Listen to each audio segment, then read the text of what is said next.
Les naufragés, Luc Loiseau, édition LSR 2023. Ce soir-là, j'arrivais où je n'allais pas.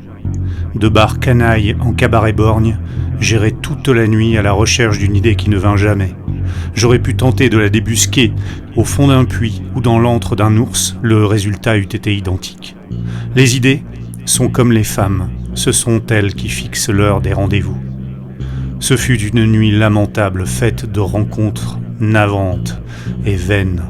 Juju l'unijambiste qui n'aime rien tant qu'exhiber son pilon. Mimi la Rose, l'ancienne danseuse reconvertie en pilier de comptoir. Freddy, jadis surnommé au bonheur des dames, devenu l'apôtre du petit verre.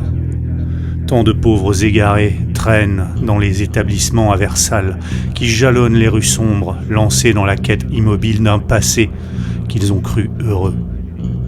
Tous et toutes ont le verbe et la confession facile, entre deux plaisanteries triviales, comme pour vivre à nouveau des instants qu'ils ont imaginés heureux, comme pour écarter le large rideau du temps présent et retrouver l'ombre fugitive d'un sourire dans la brume des cigares, d'un applaudissement fugace, ou la stupéfaction coite d'une assemblée avinée.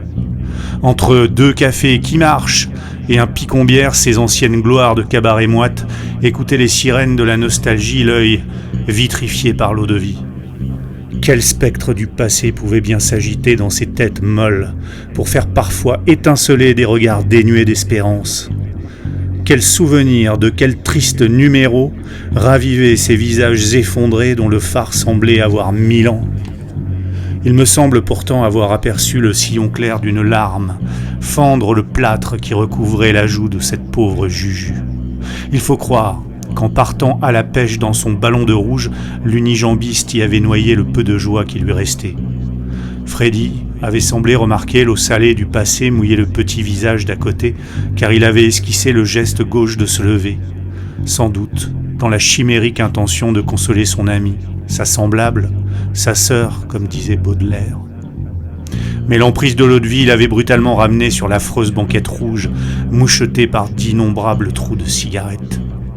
Ce spectacle de vaisseau fantôme en plein naufrage m'avait fasciné, peut-être aussi parce que l'outrage du temps avait considérablement dégradé des physiques qui n'avaient jamais connu la volupté d'être admirées.